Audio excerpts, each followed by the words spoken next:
Hello students, welcome to the part 7 of the chapter Carbon and its compound. In previous video हमने books में आए हुए कुछ question को का आंसर दिया था और आज का हमारा न्यू टॉपिक है सम इम्पोर्टेंट कार्बन कंपाउंड्स। अब तक हम कार्बन कंपाउंड्स के नोमेनक्लेचर को समझ चुके हैं और डिफरेंट टाइप के हमने फंक्शनल ग्रुप भी देखे जिनमें अलग अलग फंक्शनल ग्रुप से अलग अलग कंपाउंड्स के जो है नोमेनक्लेचर या नाम रखे जाते हैं। हमारे आज जो कार्बन कंपाउंड्स हैं अकॉर्डिंग टू सिलेबस, वो पहले नंबर पर हम लेते हैं एथेनॉल। एथेनॉल में आप समझ रहे होंगे कि इसमें ऑल फंक्शनल ग्रुप है जिसको हम सफिक्स में वो ऑल बोलते हैं, वो OH फंक्शनल ग्रुप होता है, उसी का जो है कंपाउंड है एथेनॉल। यानी कि यहाँ पर हमारा एथ यानी कि 2 कार्बन एटम्स और ऑल यानी कि OH। इस तरह से अगर हम इसका मॉलिक्यूलर फार्मूला देखें तो हो जाता है CH3CH2OH, यानी कि दो कार्बन होने से एथ और OH होने से ऑल, एथेनॉल। तो ये इसका मॉलिक्यूलर फार्मूला हो जाता है। इसको हम कंबाइन CH3CH2 को एक जगह करके भी लिख सकते हैं। एक और एक दो कार्बन होने से C2 और 3 और 2, ये 3 और 2 हाइड्रोजन को एक जगह लिख देते हैं H5 और OH को फिर ऐसे का ऐसे ही लिख देते हैं। तो this is functional group and this is the hydrocarbon part of the compound. अगर हम कॉमन नेम की बात करें तो कॉमन नेम हम इनके अकॉर्डिंग बोलते हैं। OH होने से अल्कोहल बोला जाता है और C2H5 होने से इथाइल बोला जाता है। तो इसका कॉमन नेम हो जाता है इथाइल अल्कोहल। इसकी अगर हम फिजिकल स्टेट की बात करें तो ये रूम टेम्परेचर पर लिक्विड होता है। सॉल्युबिलिटी की बात करें तो ये मिसिबल इन वाटर है। मिसिबल सॉल्युबल का ही एक सिनोनिम्स होता है, लेकिन सॉल्युबल हम वहां पर यूज करते हैं जहां एक एक पार्ट जो है वो सॉलिड है और वो लिक्विड में घुल रहा है, तो हम बोलते हैं सॉल्युबल। और अगर दोनों पार्ट लिक्विड हैं, यानी कि जो घुल रहा है वो भी लिक्विड है और जो उसको घोल रहा है यानी कि सॉल्वेंट वो भी लिक्विड है, तो उस कंडीशन में हम सॉल्युबल ना कह करके एक टर्म यूज करते हैं केमिस्ट्री में, miscible. Miscible in water in all proportion, यानी कि आप किसी भी प्रोपोर्शन में मिला लीजिए, ये मिसबल होता है।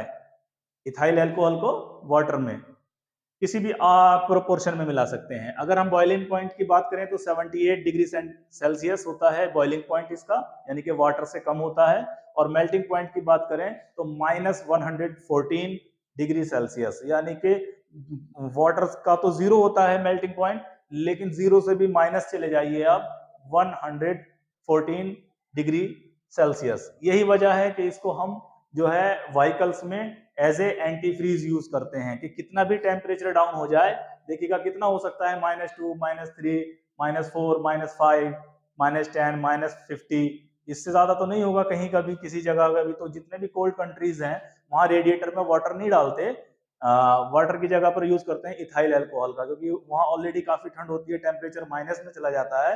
तो अगर वाटर डालेंगे तो वो वाटर रेडिएटर में फ्रीज हो जाएगा, आइस बन जाएगा और जो है कूल नहीं हो पाएगा इंजन गाड़ी का। इस वजह से इसको हम एंटी फ्रीज के यूज में भी यूज करते हैं इन कोल्ड कंट्रीज। वो नीचे भी आ रहा है। नेक्स्ट देखेंगे, ethanol containing 5% water is called rectified spirit. अगर हम देखें, अगर 95% इथेनॉल है, 5% वाटर है, तो उसका जो मिक्सचर होगा उसको हम रेक्टिफाइड स्पिरिट बोलते हैं। रेक्टिफाइड मतलब डिस्टिल, बार बार जो है ना उसको गर्म करके डिस्टिलेशन करके तैयार किया जाता है, तो उसका नाम हो जाता है रेक्टिफाइड स्पिरिट। इसी को हम ड्रग्स में, सिरप में यूज करते हैं।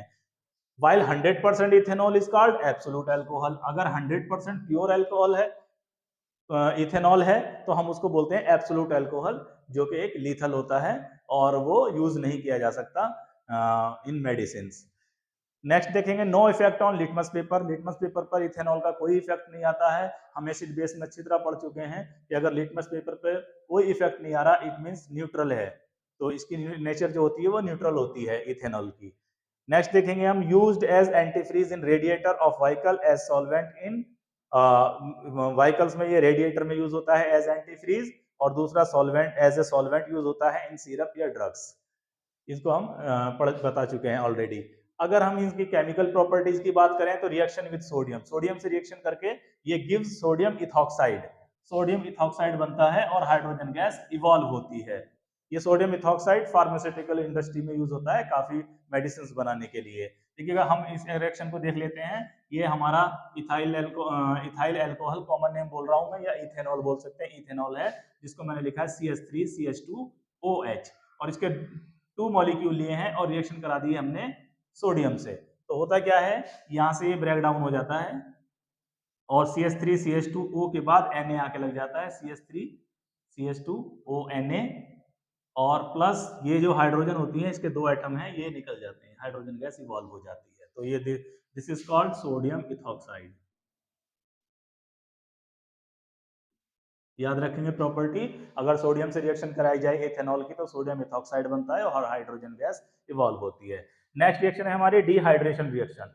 डिहाइड्रेशन, इसके नाम से पता चला, देखिएगा hydration means something related to water, और डी का मतलब होता है कि वाटर निकल रहा है, उसमें ऐड नहीं हो रहा है, उससे निकल रहा है। तो डिहाइड्रेशन रिएक्शन जब भी आप टर्म सुने तो आप समझ जाना कि इससे वाटर को निकालने की बात हो रही है, वाटर जो है निकल जाता है तो डिहाइड्रेशन हो जाता है। जैसे हम कहते हैं कि जो है कोल्ड, जो ज्यादा गर्मी पड़ती है, बॉडी में पसीना ज्यादा निकलता है, हम बोलते हैं डिहाइड्रेट हो गई है बॉडी, यानी कि वाटर निकल गया है बॉडी से।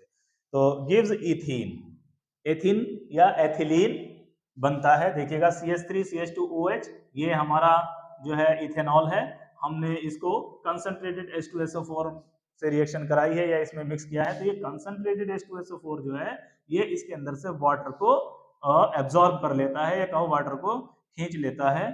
तो होता क्या है, जब वाटर निकलेगा यहाँ से तो देखिए किस तरह से निकलता है, एक हाइड्रोजन यहाँ से निकल जाती है, यहाँ से एक हाइड्रोजन निकल जाएगी और ये OH अलग हो जाएगा, तो OH और एक हाइड्रोजन यहाँ से तो बन जाता है H2O वाटर मॉलिक्यूल, और प्लस इसकी एक वैलेंसी कार्बन की खाली हो जाती है, एक हाइड्रोजन निकल जाने से इस कार्बन की एक वैलेंसी खाली हो जाती है, इस हाइड्रोजन के निकल जाने से वो वैलेंसी ये आपस में पूरी कर लेते हैं, यानी कि सिंगल बॉन्ड डबल बॉन्ड में बदल जाता है, CH2 double bond CH2, and this is ethene या एथिलीन।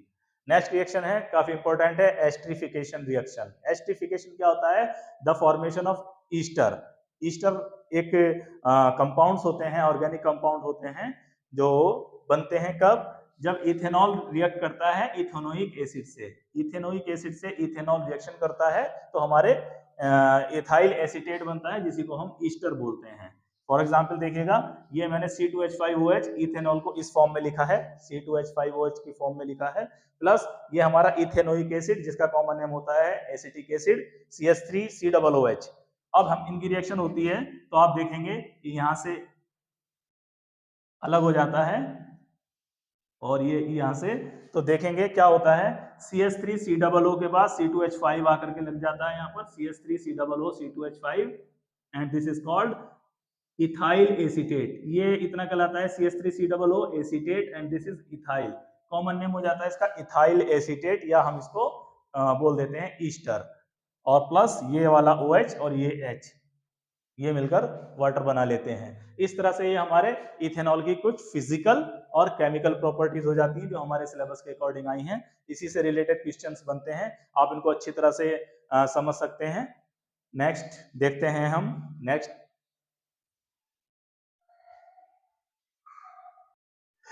नाउ नेक्स्ट कंपाउंड है हमारा इथेनोइक एसिड। इथेन यानी कि 2 कार्बन, ओइक यानी कि COOH, तो देखेंगे मॉलिक्यूलर फार्मूला हो जाता है CH3COOH, ये फंक्शनल ग्रुप है ओइक एसिड का, और 1 2 कार्बन होने से इथेन, तो ethane plus oic acid ethanoic acid, molecular formula हो जाता है CH3COOH। कॉमन नेम होता है इसका एसिटिक एसिड। फिजिकल स्टेट की बात करें, लिक्विड होता है at room temperature, liquid room temperature हम 25 डिग्री सेल्सियस को मानते हैं। सॉल्युबिलिटी की बात करें, ये भी मिसिबल इन वाटर है like ethanol. Boiling point 118 degree Celsius और मेल्टिंग पॉइंट 17 डिग्री सेल्सियस। देखिएगा मेल्टिंग पॉइंट बहुत कम है, इसलिए ये विंटर सीजन में जो है फ्रीज हो जाता है, उस कंडीशन में इसका हम ग्लेशियल एसिटिक एसिड बोलते हैं। नेक्स्ट देखेंगे, इसके बारे में कुछ नोट्स देखते हैं। 5 to 8%, यानी कि 5 से लेकर के 8% अगर वाटर के अंदर सोल्यूशन बना हुआ है, मींस एक्वस सोल्यूशन है, तो इसको एथेनोइक एसिड को बोलते हैं विनेगर। जो हम यूज करते हैं विनेगर, इन फूड आइटम्स, तो इसमें हम देखते हैं कि वो 5 to 8% उसमें वाटर मिक्स है, इसलिए उसको विनेगर बोला जाता है। होता वो इथेनोइक एसिड है। फ्रोजन स्टेट में जैसे मैंने बताया कि इसका मेल्टिंग पॉइंट बहुत डाउन है, 17 डिग्री सेल्सियस है। तो जब ज़्यादा ये कहें सर्दी पड़ती है, टेम्परेचर डाउन होता है, तो ये जम जाता है, फ्रोजन फ्रोजन हो जाता है। उस कंडीशन में इसको ग्लेशियल एसिटिक एसिड बोलने लगते हैं, एक टर्म यूज होता है। नेक्स्ट है it turns blue litmus to red. ये ब्लू लिटमस को रेड कर देता है। रेड कर देता है मींस डी। डी मींस ये एसिड है, एसिडिक इन नेचर।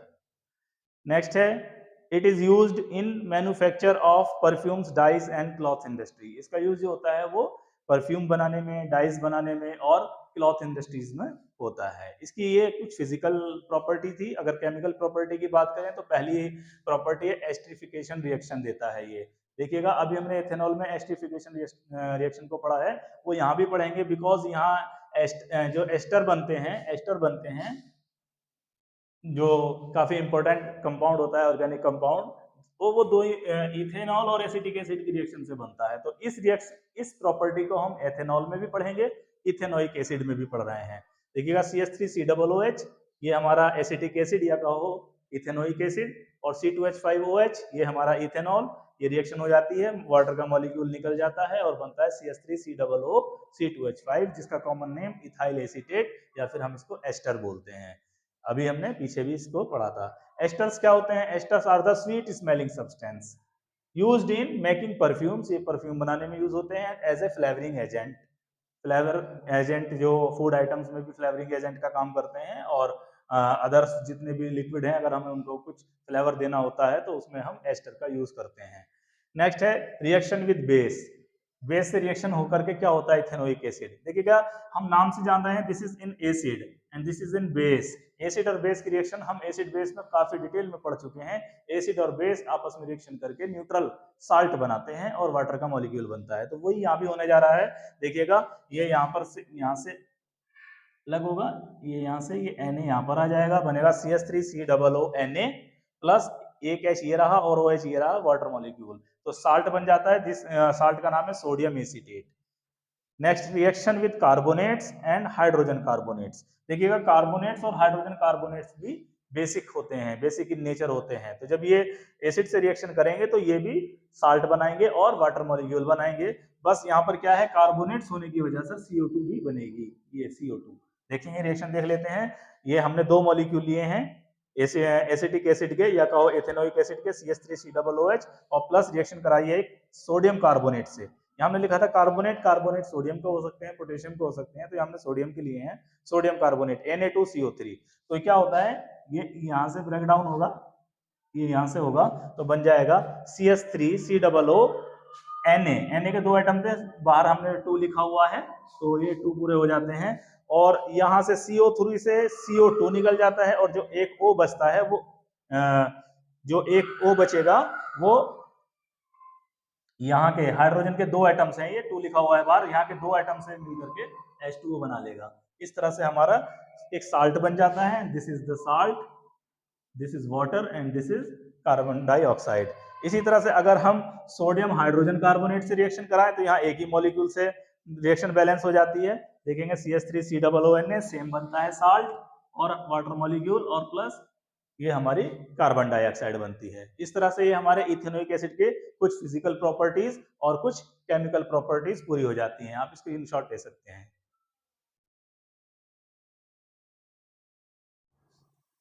अब हम देखते हैं कुछ इंटरेक्ट क्वेश्चन को जो हमारी बुक में दिए गए हैं। पहला क्वेश्चन है how would you distinguish experimentally between an alcohol and A carboxylic acid. आप एक अल्कोहल में और कार्बोक्सिलिक एसिड में एक्सपेरिमेंटली कैसे डिफरेंस बताएंगे कि कौन सा सोल्यूशन अल्कोहल है या कौन कार्बोक्सिलिक एसिड है। तो इसके लिए हम क्या करेंगे, 1 by 1 इन दोनों की रिएक्शन कराएंगे कार्बोनेट से। कार्बोनेट से रिएक्शन होने पर क्या होगा, अगर कार्बोक्सिलिक एसिड होगा, this is an carboxylic acid ethanoic acid, ये कार्बोनेट से रिएक्शन करके बनाएगा CO2 गैस, और CO2 गैस को हम पास करेंगे लाइम वाटर में। अगर लाइम वाटर मिल्की हो जाता है इट मींस ये हमारा सोल्यूशन जो है वो कार्बोक्सिलिक एसिड है। अगर लाइम वाटर मिल्की नहीं होता है, मतलब CO2 नहीं बनती है, तो हम कहेंगे कि ये हमारा एथेनॉल है। तो कहेंगे we can distinguish by the reaction with carbonate, carboxylic acid react with carbonate to give CO2। CO2 बनाता है carboxylic acid, that turns lime water milky, जो लाइम वाटर को मिल्की बना देती है, मतलब कैल्शियम कार्बोनेट बनता है वो उसका कलर व्हाइट होता है तो मिल्की कर देती है। रिएक्शन ये होती है, this is carboxylic acid means this is acetic acid and this is an carboxylic acid also. Sodium carbonate से रिएक्शन हो रही है, साल्ट बनेगा, वाटर बनेगा और CO2 गैस बनेगी। यही CO2 गैस लाइम वाटर को मिल्की बना रही है और इंडिकेट कर रही है कि कार्बोक्सिलिक एसिड है, this substance is carboxylic acid. और अगर कोई रिएक्शन नहीं हो रही है, it means this solution is ethanol. तो हम आसानी से अल्कोहल में और कार्बोक्सिलिक एसिड में डिफरेंस बता सकते हैं। नेक्स्ट क्वेश्चन है, what are oxidising agent? Oxidising agent क्या होते हैं? Those substance which oxidises to others, जो दूसरों का ऑक्सीडेशन कर देते हैं, या ये क्या वो दूसरे को ऑक्सीजन दे देते हैं। Some substance such as alkaline potassium permanganate, जिसको हम KMnO4 बोलते हैं, एंड एसिडिफाइड पोटेशियम डाइक्रोमेट, जिसको हम K2Cr2O7 लिखते हैं, जिसका formula, are capable of adding oxygen to others, जो दूसरों में ऑक्सीजन ऐड करने में कैपेबल होती है, या कहो दूसरों को ऑक्सीजन देने में कैपेबल होती है। और हम जानते हैं कि जब किसी को ऑक्सीजन मिलती है तो उसका ऑक्सीडेशन हो जाता है, अब जिसने दी है that is called oxidising agent. तो these are known as oxidising agent. हम समझ कह सकते हैं कि those substance which give oxygen to others are called oxidising agent. आज की वीडियो को हम यहीं पर पूरा करते हैं। उम्मीद है आपको ये वीडियो पसंद आई होगी। अगर अच्छी लगी है तो हमारे चैनल को साइंस फॉर स्टूडेंट 72 को बहुत शेयर कीजिए, अपने दोस्तों को, अपने रिलेटिव्स को, और जो आपके मिलने वाले स्टूडेंट्स हैं, स्पेशली हाई स्कूल के जो स्टूडेंट्स हैं, उनको आप शेयर कीजिए। CBSE बोर्ड NCERT के हर चैप्टर को हम कवर कर रहे हैं with in text question and exercise. मिलते हैं नेक्स्ट वीडियो में। Thanks for watching.